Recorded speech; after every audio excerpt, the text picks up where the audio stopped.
Now let's take a look at specialized patient care.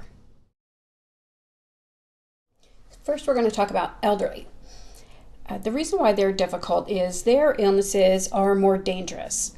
They come in with a cold, but it's not just a cold when their immune system has been broken down. So now it's pneumonia, and now it's a lot of medicine and breathing machines and so on. They may come in and they have more than one chronic disorder or disease that needs medication, but that medication needs to be balanced, and you're still working on what the right doses are with these patients. Let's face it, as we get older, our personalities become pretty solid in what we believe and what we think. So personalities may clash a little. At 80, 85 years old, they're probably not going to change their personality much. And then, of course, the Medicare system is very complicated, and the paperwork is enormous, and they may not be entitled to the same treatment that private insurance owners are entitled to.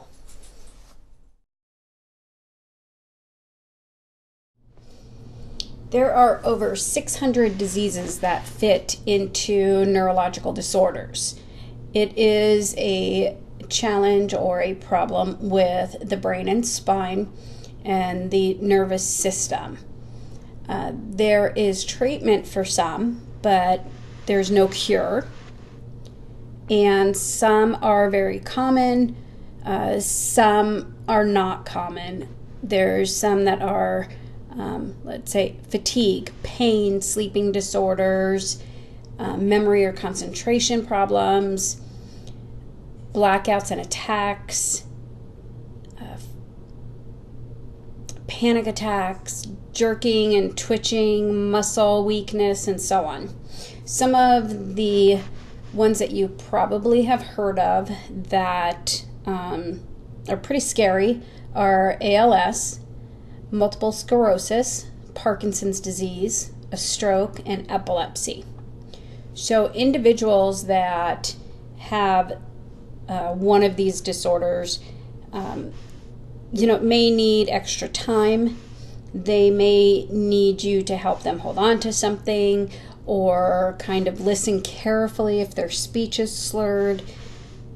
So just be aware that this is out there, and you will see patients who have some challenges with this. And again, they are like anyone else. They are, entitled to be treated with respect and dignity. If they have a caretaker, then you might want to ask the caretaker for assistance if you're having challenges communicating. Some of the individuals with this disorder may be nonverbal. If there's a way to calm them down, caretakers will usually be the ones that will know what helps and what doesn't.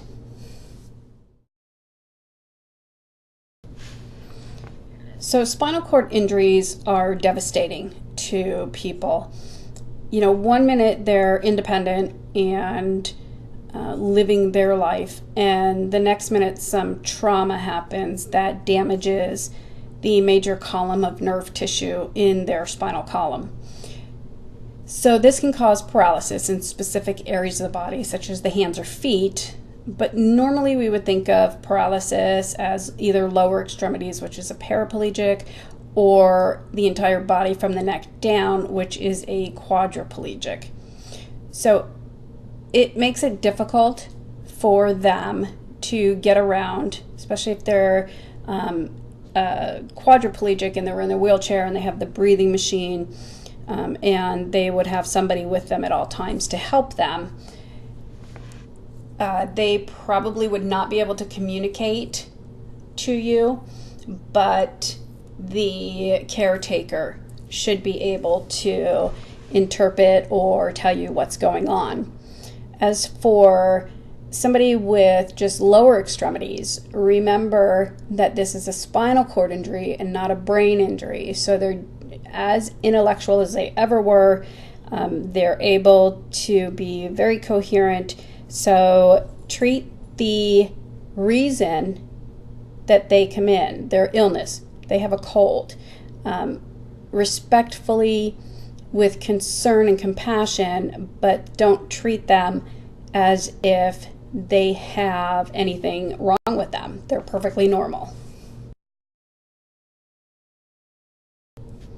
Veterans are so important to our nation and to who we are and how we have been able to have our freedom.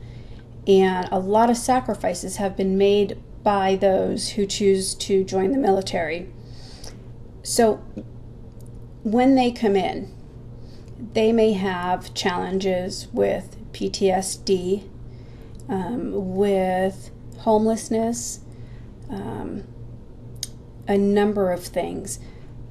And what you should remember is that these folks are not disposable. They are an important part of our history and our future. And we should be treating them that way, regardless of their economic status. So if they come in and one of them has PTSD or one is homeless, understand that they have given so much, and not just for 30-minute appointment, but for years and years and years. So treat them as the heroes that they are, and make sure that they know that they are safe, and that yes, no matter what, you will help them. So interaction.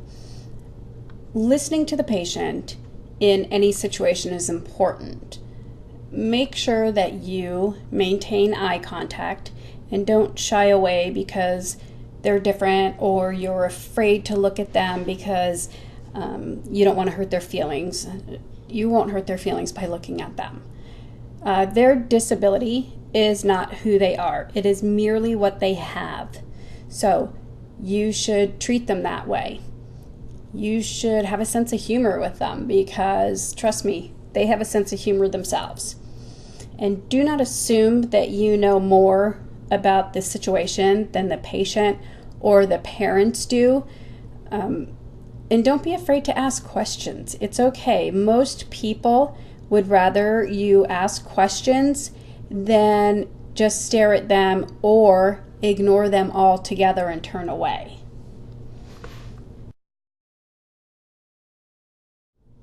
So we want to thank you for joining us on this sensitive topic of specialized patient care.